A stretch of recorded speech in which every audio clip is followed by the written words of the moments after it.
Good afternoon, everybody. Chag Sameach from a very cold and rainy Modi'in. If you listen carefully, you'll be able to hear the sound of the rain pelting down. And I must say, Israelis love the rain. As a desert country with many water challenges, the sound and sight and the feeling of rain actually makes us very happy. But you did not come here for a weather report. You came here for your news headlines that you get every Monday to Thursday, right here on the Israel Brief, brought to you by Lay of the Land and hosted by myself, Roleed Mark. So let's jump into our top stories. And Israel's Health Minister Nitzan Horowitz has announced that Israel will be supplying a significant amount of vaccines to African countries through the World Health Organization's COVAX program.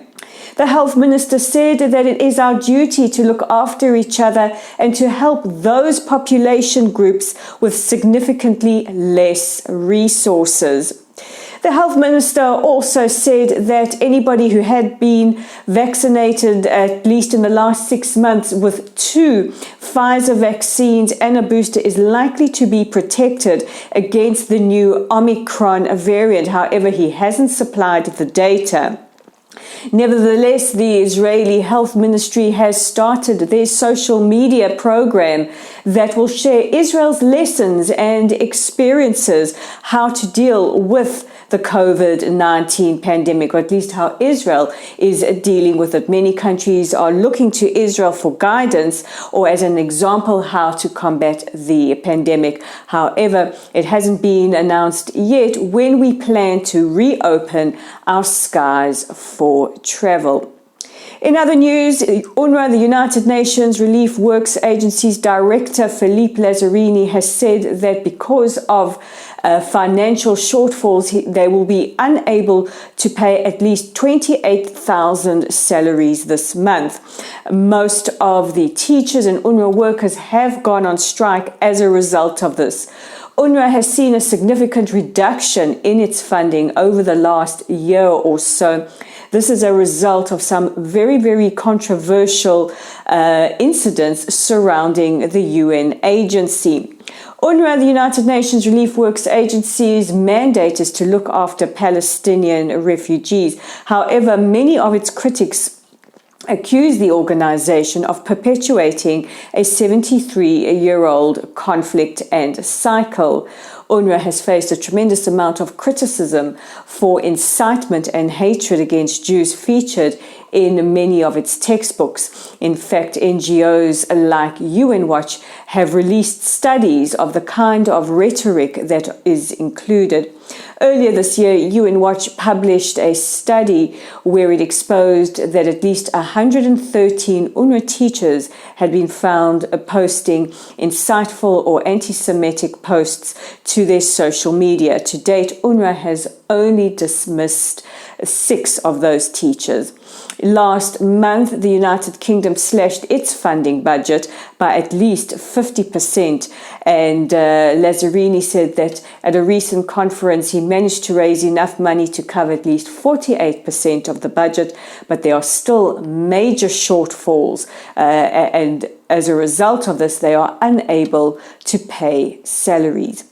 In other news, people earning salaries in Tel Aviv might not like this nugget of information. Tel Aviv has just been ranked as the world's most expensive city to live in. Now, reasons for this are attributed to the shekel gaining in strength against the dollar, as well as a rise in the cost of transportation and groceries. The data that was captured during August and September also took into account the global pandemic, stating that supply chains had largely been cut off because of restrictions, and that has also driven up the cost of living.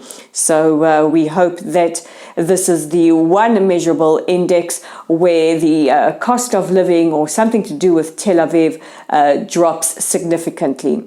Other indexes that Israel is ranked on are the freedom of the press or Freedom House, which ranks Israel as having open and robust democratic press, as well as the happiness index. And Israel is a country that ranks consistently within the top 15. And happy ladies are our Miss Universe contestants who have steadily been arriving. We have welcomed to Israel the first Miss Morocco and the first Miss Bahrain. Yesterday, contestants were taken on a tour around Jerusalem. They also met non-profits as well as several politicians at the King David Hotel. But of course, this pageant has not been without its controversy.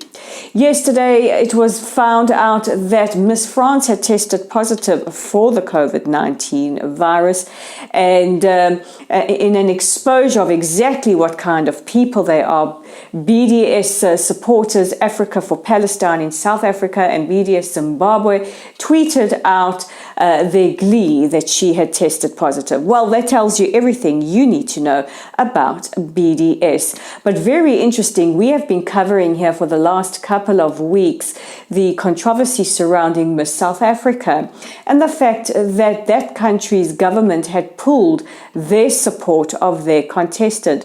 Well, a non-governmental organization calling themselves Citizens for Integrity have launched a legal case against the government, saying that its withdrawal of support for Miss South Africa from a pageant that is not political has infringed on her constitutional and democratic right. And we'll be following that case as it develops. So those are your top stories making headlines in Israel. But don't forget, on a rainy day like today, you can check out our website at www.layoftheland.online.